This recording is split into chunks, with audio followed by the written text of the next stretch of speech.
Let's get you up in there closer. You see that bracket I put in there? I screwed that in. The bottom 2x8 is from here down to about there. Okay, so that one will go in next. And it'll go up just up to here. This is the long point right here going back down. I ended up having to put my screwdriver in there as a slight wedge, keep that up in there. But this next 2x8, once I rip it in there, I'm going to rip it just a hair tighter, because I ripped this off just slightly a little bit more so it would fit up in there. It wouldn't rip the backside of this paper as I put that in. So see, now the paper is all the way up above here, see? And that's where I wanted it, the paper, in case the stucco were to leak, let's say, on the outside. Let's say we had a leak in here, the stucco cracked or something, water got in right here. It would go just to the back side of the paper now. And then the paper, it would come straight down, okay? And then it would, from here, it would probably drip, whatever. I mean, I'm doing this kind of a makeshift after the fact, only because of the dry rot and stuff, okay? And that's why I decided to put 2 layers just to kind of thicken it up, because there's all these staple ends are sharp and they're liable to rip the paper maybe on the first. See, I do that and there's already a slight little area where if water came in it could leak right there, but with the second layer it's not going to do that. Now, I don't have that much paper to do. Basically, up in here I got to do this whole thing this way. Paper. I don't necessarily have to put any paper on this back here, but I might put paper on this, wrap it all the way around, and then I think I'm going to put another piece of OSB on top of this one to sandwich this in case this is dry rot slightly on the back side. This piece felt pretty good, okay? But anyways, this paper will go, I'll fold it down like that. See, it ripped to there, but that's okay. When the water comes down, it's going to come down here, but I don't want to rip that any further up that way. That's why I made this long. Then when the OSB paneling goes up, plywood, it'll go up to about here, because the next 2x6 will go from here on up. Okay, so that's why I have to just kind of leave this out here. I'm going to have to pokey this in down here at the bottom, you know, once I get that next 2x6 in there.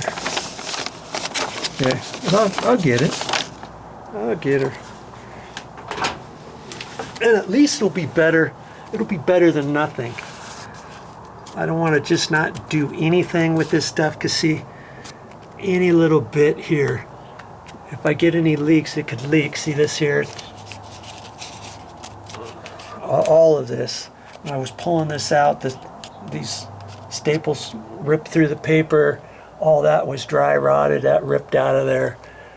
You see all the way up in there, that's paper just all ripped. That's why I'm going to have to do paper kind of like this, but on the plywood, stapled on the backside of the plywood a little bit better. This was kind of tricky to do because I was using older paper, plus it was just a small little piece. So see, now I'll have to just cut that out of there. And then after I get the wood in there, then I'll caulk it on the outside. Okay, look at that. Oh, it's just a little piece of metal that they use. And it's right where it's supposed to be, right to there. That's where it was before. See, it looks crooked, but not much I can do about it now.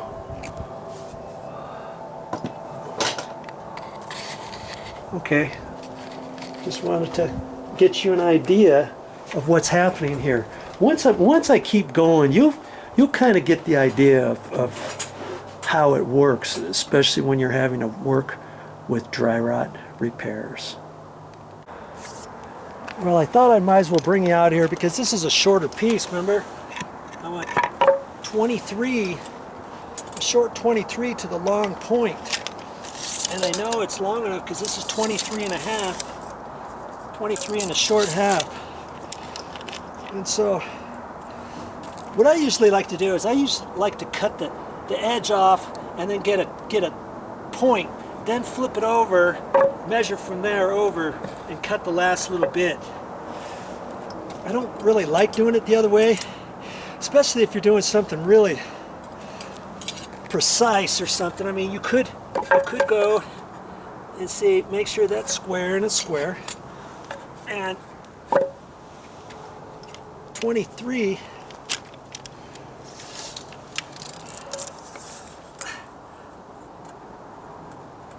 see, that would be the long point on the other side.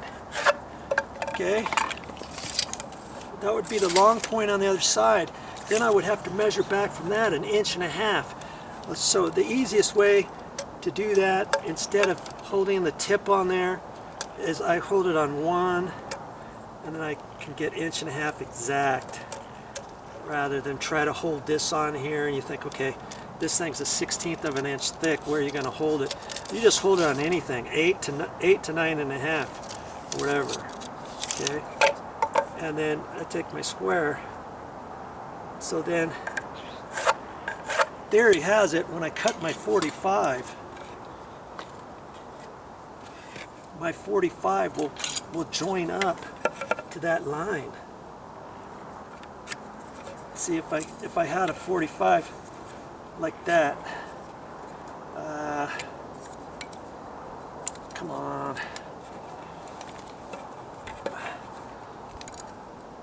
it's supposed to line up the 2 points, because that's 1 inch.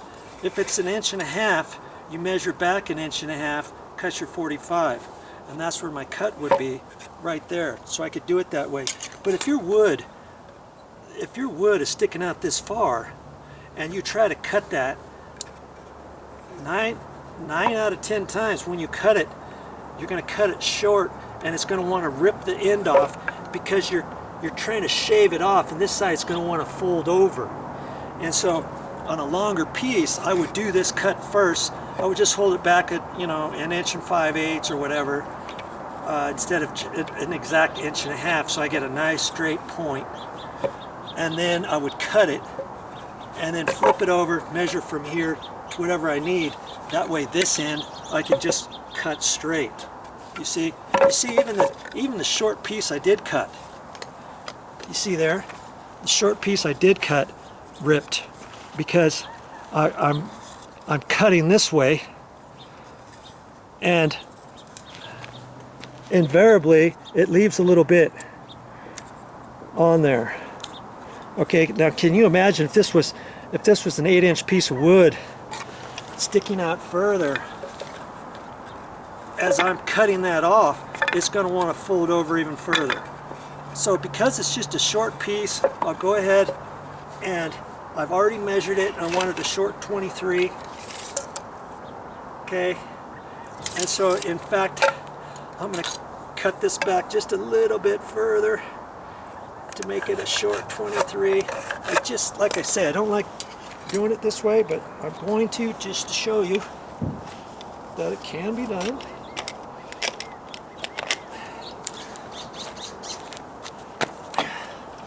I want my full blade thickness, so get my table up there tight.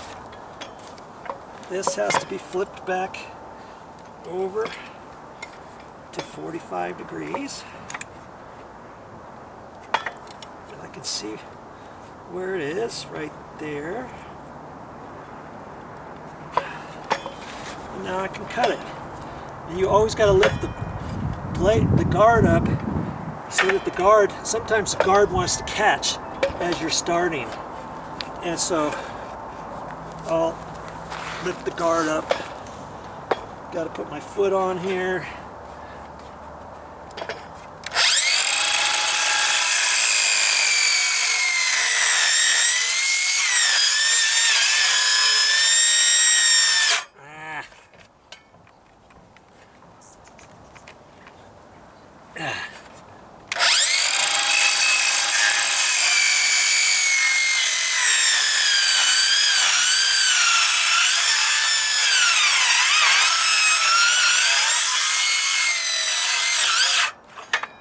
it's binding.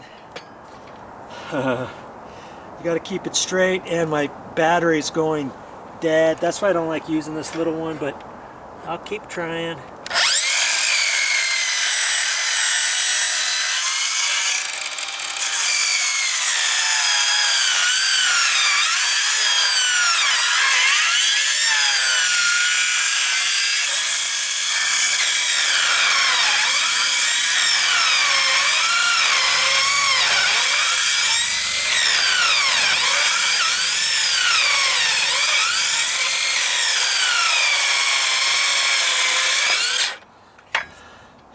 It was slightly binding,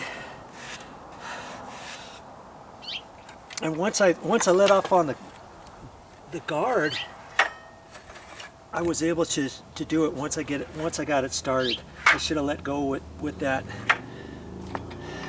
and then it went through a lot easier. So see, now when I measure this other side, I should be right at short 23, and I am. I'm a 16th shy of 23, and that's where I wanted it to be. See? So you can do it that way, and it cut off pretty good actually. But if you don't want this real long, if it is, just cut off a little piece like this, flip it over, measure however long you want, and then cut it. Okay? It's the best way to do it. Okay, that piece is gonna go right up there, and what I'm gonna do, I'm not nailing anything, I'm screwing everything because I don't want to crack the stucco or anything. So I'm gonna pre-drill 4 holes here for some screws, and I want to go up at least 1 inch into there. This is 1.5 inches, plus 1 inch is 2.5 inches. So I have some drywall screws, some coarse threaded screws, just like these. See, these are drywall screws. These are 1 inch, and you find them at the hardware store. Get the coarse threaded ones. Don't get fine thread. Fine thread is for metal. Coarse thread is for wood. Okay, and so I've got some that are 2.5 inches. So that's what I'm going to use, and I'll get this piece put up there. That's right, did you catch that? I have not ripped this board yet, so I have to go back out there and rip this down to 7 1/16 inch so that it fits up in that cavity. Good catch.